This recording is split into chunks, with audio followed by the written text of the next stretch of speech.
Hello जी, hello hello hello.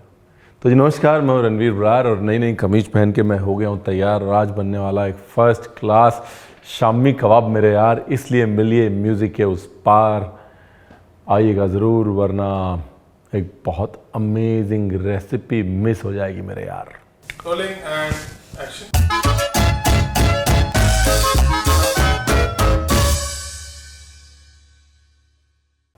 देखिए, बहुत ही simple तरीका है शामी कबाब बनाने का। इतना सिंपल कि आप खुद ही कंफ्यूज हो जाएंगे, इतना सिंपल कैसे हो सकता है। सबसे पहली चीज़, अच्छा शामी कबाब बनाने के लिए कभी भी कीमा ना लें। आधी ज़्यादा रेसिपीज़ में क्या होता है, कीमा होता है। कीमे से स्वाद नहीं आता, हड्डियाँ बहुत ज़रूरी होती हैं स्वाद के लिए। इसलिए जब भी शामी कबाब लें तो उसमें लें हड्डी वाला गोश्त। अगर आप विद बोन 1 किलो मटन ले रहे हैं तो उसमें लगभग 250 से 300 ग्राम सोख की हुई दाल। आप चाहें तो कच्ची दाल भी ले सकते हैं, लेकिन सोख करी हुई दाल में पानी का हिसाब बराबर आ जाता है, क्योंकि कच्ची दाल जो है पानी ज़्यादा खींचती है, गोश्त से भी कई बार पानी खींच लेती है। इसलिए सोख करी हुई दाल में इसलिए लेता हूँ कि पानी कितना डालना है वो हिसाब आ जाता है। देखिए यहाँ पर क्या है ना, बेसिक फंडामेंटल ये है कि ये जो चने की दाल है, ये सिर्फ चने की दाल नहीं है। ये वो स्पॉन्ज है जो कि जब गोश्त पकेगा तो गोश्त के जो जूसेस निकलेंगे, जो फ्लेवर आएगा, उस फ्लेवर को सोख करेगी। तो अच्छा शामी कबाब वो होता है जिसके चने की दाल में भी उतना ही मज़ा हो जितना गोश्त में हो। तो इसलिए अगर आप कीमा लेंगे तो कीमे के जो जूसेस हैं वो चने की दाल सोख कर लेगी, लेकिन हड्डी का मज़ा नहीं होगा उसके अंदर। दूसरी चीज़, कभी भी आप रेशे वाला गोश्त लेते हैं तो शामी कबाब में एक अच्छी बाइट आती है, कीमे में वो बाइट नहीं आएगी। कुछ लोग जो है शामी में प्याज डालते हैं। इस समय आप चाहें तो थोड़ा प्याज डाल सकते हैं, या मैं क्या करता हूँ, प्याज को ना हल्का सा घी में पहले नीचे पका लेता हूँ, है, उसके बाद मटन डालता हूँ, ताकि जो मिक्सचर है वो ज़्यादा चले। नहीं तो प्याज जो है वो मिक्सचर को ख़राब कर देता है, प्याज का पानी। ठीक है, प्याज डालना कोई कंपलसरी नहीं भी है, नहीं डाला ना मत डालिए, ऐसी कोई कंपल्जन नहीं है कि प्याज डालना ही डालना है। अदरक लहसुन का पेस्ट मैंने डाल दिया है, लेकिन क्योंकि लंबे समय तक पकेगा इसलिए मैं यहाँ पर साबुत अदरक भी डाल रहा हूँ। जब भी कोई चीज़ लंबे समय तक पकनी होती है तो फिर उसमें बड़े कट्स डालने ज़रूरी पड़ते हैं, हाँ, क्योंकि लंबे समय तक बड़े कट्स अपना फ्लेवर छोड़ते हैं। जैसे प्याज नरम हो गया और रुला लिया प्याज ने मेरे को, तब डालेंगे उसके अंदर गोश्त। देखिए, अब आपकी दाल भीगी है ना, तो जितना पानी आपके गोश्त से निकलेगा ये दाल पी जाएगी। अगर आपकी दाल भीगी नहीं होती तो फिर दिक्कत होती। क्यों? क्योंकि फिर इसमें आपको काफ़ी सारा पानी डालना पड़ता, ये सोचना पड़ता कि यार दाल के लिए पहले मेरे को डालना पड़ेगा 3 भाग पानी, है ना। तो पहले आप 3 भाग पानी दाल के लिए डालते, फिर आप उसमें थोड़ा मटन के लिए डालते। उससे अच्छा दाल को भिगो लीजिए और मटन के पानी पे थोड़ा भरोसा कीजिए, पानी का एक हल्का सा छींटा मारिए, ढक्कन लगाइए और प्रभु के गुण गाइए। सवाल पीछे से ये उठाया हमारी घरवाली ने कि भाई इसमें हरी मिर्च क्यों नहीं जाती। देखिए, शामी कबाब के 2 हिस्से होते हैं। एक हिस्सा वो होता है जो कि गोश्त होता है, हाँ, मिक्सचर के जो फ्लेवर्स हैं बहुत अर्दी होते हैं, बहुत डीप होते हैं, इसलिए उसमें जाती है लाल मिर्च, बड़ी इलायची, वो सारे फ्लेवर्स जो कि डीप हैं और अर्दी हैं, राइट। उसके बाद जो फ्रेश फ्लेवर्स हैं, मिंट, ग्रीन चिली, ये सारे फ्रेश फ्लेवर्स मिक्सचर बनने के बाद उसमें जाते हैं, राइट। वो कॉन्ट्रास्ट ही शामी कबाब की ब्यूटी है। यानी कि अगर यहाँ पर आपने इसके अंदर मिंट, धनिया और हरी मिर्च और ये ताज़े फ्लेवर्स डाल दिए तो फिर खिचड़ी बन जाएगी। यहाँ पर ताज़े फ्लेवर नहीं डालने, यहाँ पर डीप फ्लेवर डालने, सूखी चीज़ें डालनी, राइट, सिंपल। ताज़े फ्लेवर बाद में। अब एक काम करते हैं, एक मज़े की चटनी बना लेते हैं। बाकी आई थिंक अब तो पता ही है आपको कि शामी कबाब को शामी कबाब क्यों कहते हैं, हाँ। शाम को खाया था जब नवाब साहब एकदम मूड बनाते थे शाम को, है ना, शाम से बन गया शामी कबाब, है ना। नहीं तो देखिए, हैदराबाद में खड़ा होकर मैं आपको ये बता रहा हूँ कि शामी कबाब जो है वो हैदराबाद का नहीं है, शाम को नहीं बनता है। और शामी कबाब जो है उसका नाम आता है शम्स से।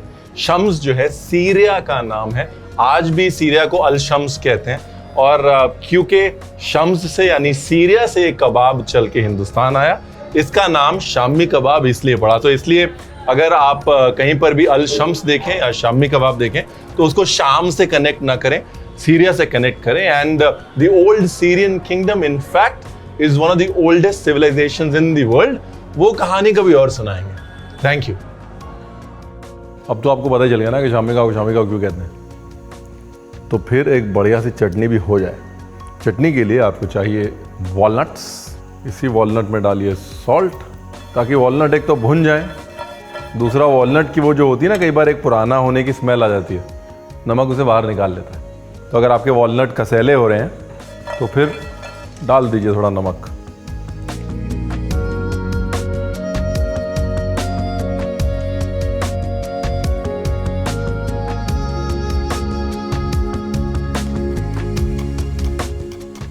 अब यहाँ पर अगर आपके पास अखरोट नहीं है तो ये बहाना नहीं चलेगा कि हम ये चटनी नहीं बनाएंगे, फिर ये कबाब नहीं बनाएंगे।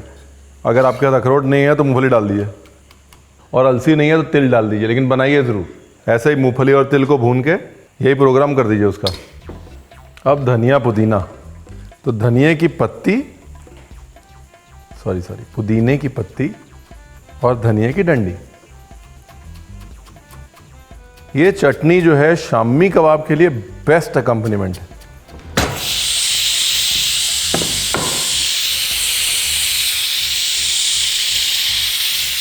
मेरे कुकर में मटन को गलने में लगती हैं 7 सीटियां, ठीक है। मैंने इसको दे दी हैं 8 सीटियां। यहाँ पर आप चाहते हैं कि मटन ज़रूरत से ज़्यादा गले। क्यों? अगर वो ज़रूरत से ज़्यादा नहीं गलेगा तो वो बराबर से पिसेगा नहीं, और अगर वो पिसेगा नहीं तो गड़बड़ हो जाएगी, ठीक है। दूसरा, जब भी आप ये मटन पकाएं, क्योंकि इसमें पानी नहीं जाता है, तो लगने के चांसेस हो सकते हैं। तो जब भी ये पक रहा हो, ये इंश्योर करें कि आजू बाजू कोई कछुआ छाप नहीं जला रहा है, कोई भी कागज़ नहीं जला रहा है, कोई ऐसी चीज़ नहीं जला रहा है जैसी यहाँ पे मेरे इधर जलाई जा रही है, ताकि आप कंफ्यूज हो जाएं और आपको लगे कि मटन जल गया, ठीक है। तो बेसिकली मेरी घरवाली को मच्छर काट रहे हैं तो उसने वो लगा लिया, कछुआ छाप जला ली, तो मुझे लग रहा है मेरा मटन जल रहा है। दही जहाँ आएगा ना, मतलब दही इसमें जाएगा, तो दही जहाँ आ गया वहाँ काली मिर्च आनी ही आनी है। दही और काली मिर्च की शादी जो है भगवान ने ऊपर ही कर दी है।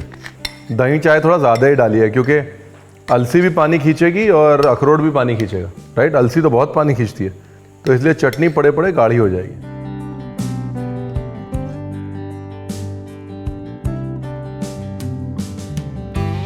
पानी का हिसाब बिल्कुल सही था, सिर्फ 1/4 कप पानी डाला है। अब करना कुछ नहीं है, पानी को सुखाना है, ठीक है। और जैसे ही पानी सूख जाएगा, थोड़ा ठंडा करके गोश्त को हड्डी से छुड़ा लेना है, और छुड़ाने के बाद सब कुछ मिक्सी में घुमा देना है। और हड्डी जो है वो फेंकनी नहीं, क्योंकि स्टॉक बनाने के काम आएगी भाई।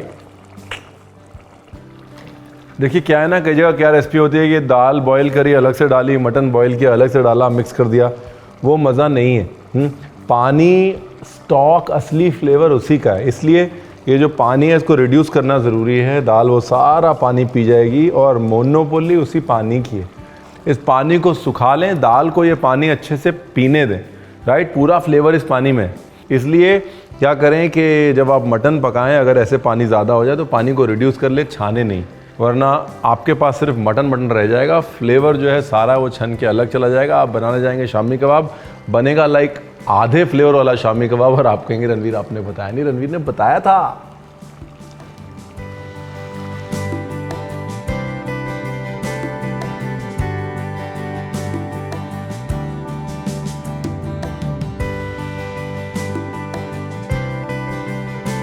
देखिए कायदे से अगर आप पुराने ज़माने का प्रॉपर शामी कबाब बना रहे होते, है ना, तो आप ऐसे गोश्त को बराबर खुरेच लेते।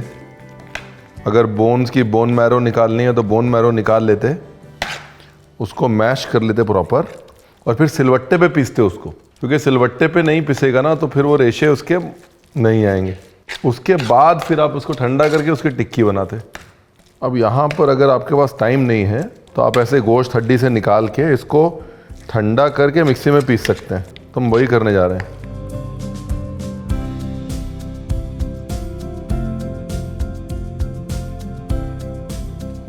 बेसिकली क्या है ना, काली मिर्च और काली इलायची, ये 2 चीज़ें शामी कबाब की मोनोपोली है।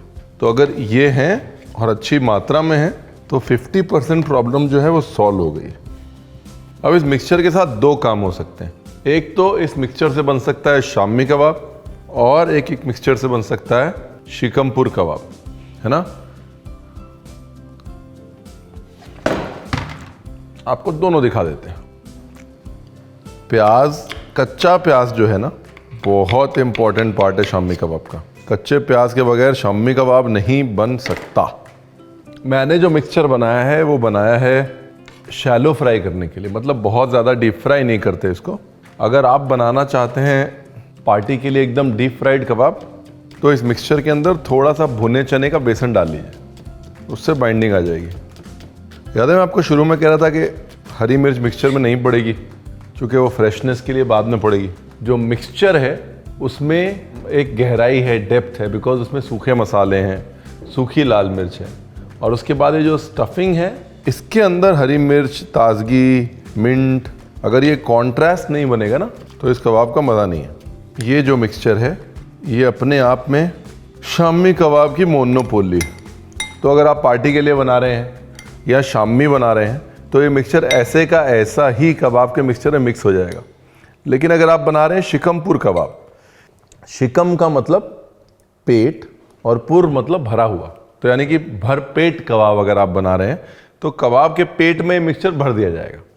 और अगर वही प्याज, मिर्च, धनिया का मिक्सचर ले लें, उसको कबाब में मिक्स कर दें, तो वो शामी हो गया बस। लेकिन ये समझ लीजिए कि ये प्याज वाला काम अलग से करना है और लास्ट में करना है, क्योंकि प्याज जो है पानी छोड़ता है, कबाब स्मेल मार जाएगा और आपका इंग्रेडिएंट आपने बताया नहीं, इसलिए प्याज हमेशा अलग लास्ट मिनट रेडी रखें।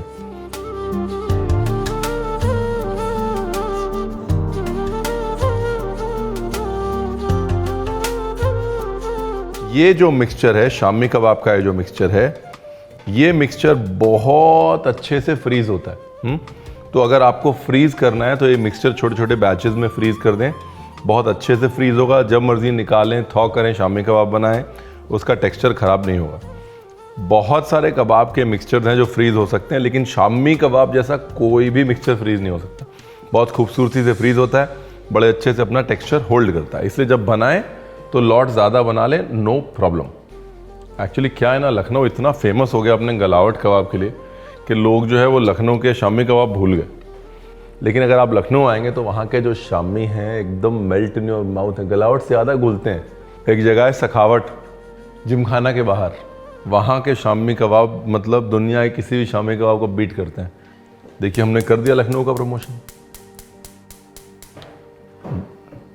ज़रूरी है।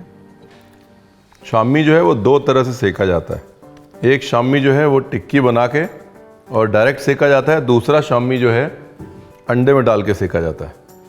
आप चूज़ कर लीजिए कैसे सेकना है। दोनों शामी का अपना मज़ा है। मेरे को अंडे वाला शामी इसलिए अच्छा लगता है कि अच्छा लचीलापन आता है उसमें। कलर आने दीजिए गाढ़ा। हाँ, शामी जो है वो प्रॉपर लाल सिकना चाहिए।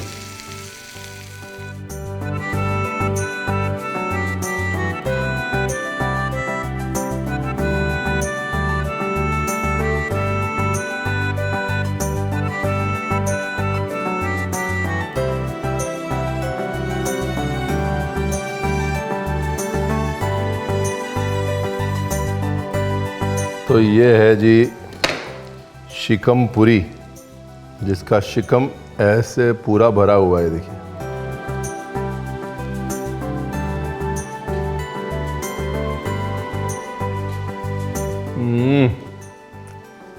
काश जो है कैमरे के जरिए आप तक पहुंच पाता। By God,